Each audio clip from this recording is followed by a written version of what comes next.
Okay, good morning. I know today is, before we get started with football, I know today is a tough day in the community here in Rochester with the funeral of the policeman that was killed a week or two ago here, 2 weeks ago or so, and so just wanted them, his family, to know that we're thinking of them, and our hearts and our prayers are with them today and going forward as well. So. I'll turn it over to you, and we'll talk some football here. Can you kind of give us a weekend and one pattern practice then, Sean, on how you feel Elam is adapting to training camp, his first training camp?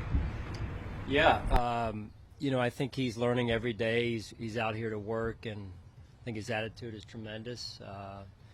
He's going against Steph and Gabe, who are two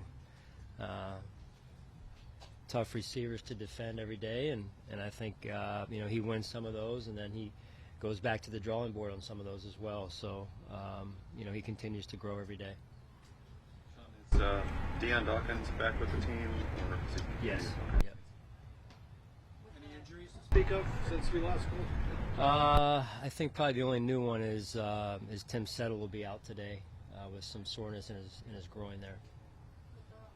Line, obviously you guys have a lot of shuffling right now, and there's, you get a better look at some guys, but also haven't had starters all together yet.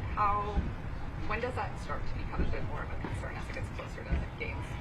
Yeah, obviously we'd like to have him out there for as much of the practices and reps, and total practices as we can. It's, you always have injuries. I think in particular, first 2 weeks of camp is when you kind of get a spike, and that's what we're experiencing right now. Obviously, we'd love to have those guys out there and building that togetherness, that continuity.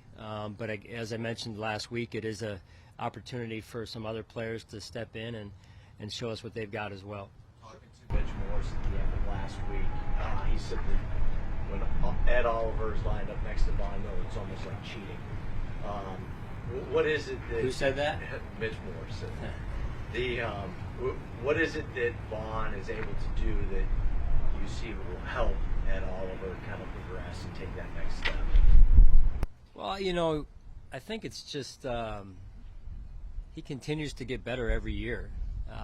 His attention to detail, his approach year round, I've seen that grow, which is natural for a player in their developing years. Years 2, 3, 4 in particular, and I've seen him come in camp to camp in shape and with a hungry attitude and approach on a daily basis. So I think he's off to a real good start today, or this camp. What's the balance, especially with the young offensive linemen, with wanting to get flexibility, but making sure that it doesn't necessarily take them off course of their development, as it's probably hard enough to learn one spot up front, and now maybe diversifying with even interior and outside? Yeah, that's a great question, John. There's two different philosophies probably with that, in particular with offensive line coaches. Some offensive line coaches and offensive coordinators say this guy is only playing one position, and it's because of these reasons. And then you see some of what we're doing out there, moving guys around, and I would say position flexibility helps everyone. We know what happens during the course of a season where you need people to fill in, but it also helps guys' careers as well. When you can do more than just one thing, and it helps the team in a lot of ways on and off the field. So I think it's a good thing. What's the message you give to the whole team, maybe even Josh specifically, after what happened at the end of practice, the last play, and gets a little bit heated there? Yeah, you never want a quarterback in particular involved in that. Guys are competitors, so I'd rather have to tone it down than to, kick him in the tail a little bit here and say, hey, let's get going, let's ramp up the intensity. Again, but there's definitely a delicate balance there, in particular with the quarterback involved. Sean, with Tommy Doyle, 6'8", playing inside at times, we've even seen Luke do the same. What are those conversations? You almost have never, I've never seen someone that size playing on the interior and maybe making that decision to even try it out. Yeah, I think it says a lot about just when you talk about a guy like Tommy Doyle, Luke Tenuta, and all the linemen that have been in and out, outside and inside both, it says a lot about who they are as competitors, what they're willing to do for the team.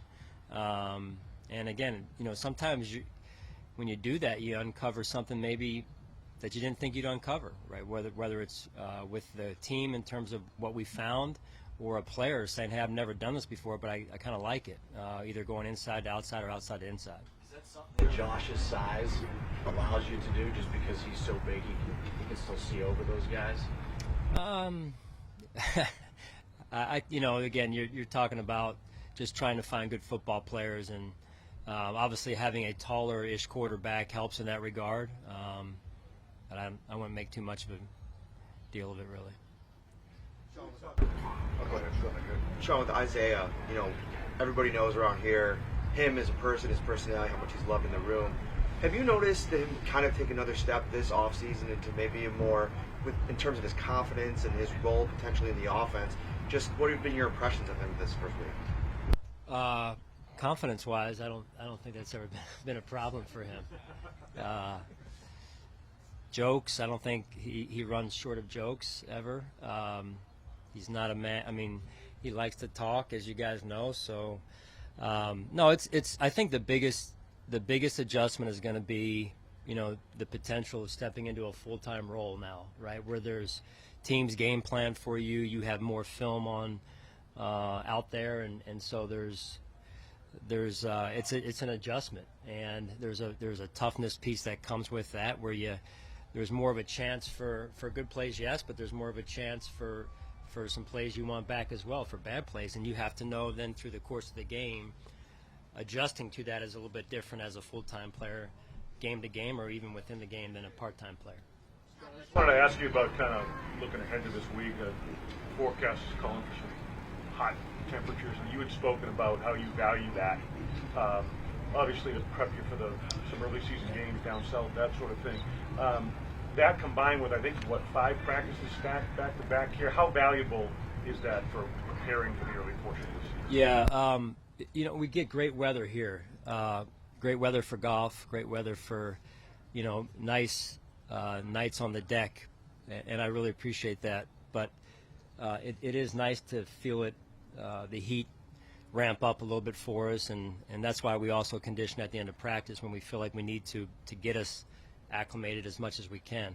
So we'll be going down south for a couple games there, as you mentioned, Adam, and I think that's, we got to have our team ready to go, not just for that, but I think what we try and do is use a benchmark of, hey, no huddle offense, no huddle defense. Can you run the no huddle? Can you defend the no huddle the first week of the season? And we could see that this year. Sure. Will Jamison Crowder be available today? Do you know? He'll be working out there in some capacity. I can't tell you what exactly and how far that'll go, but he will be getting back out there today a little bit.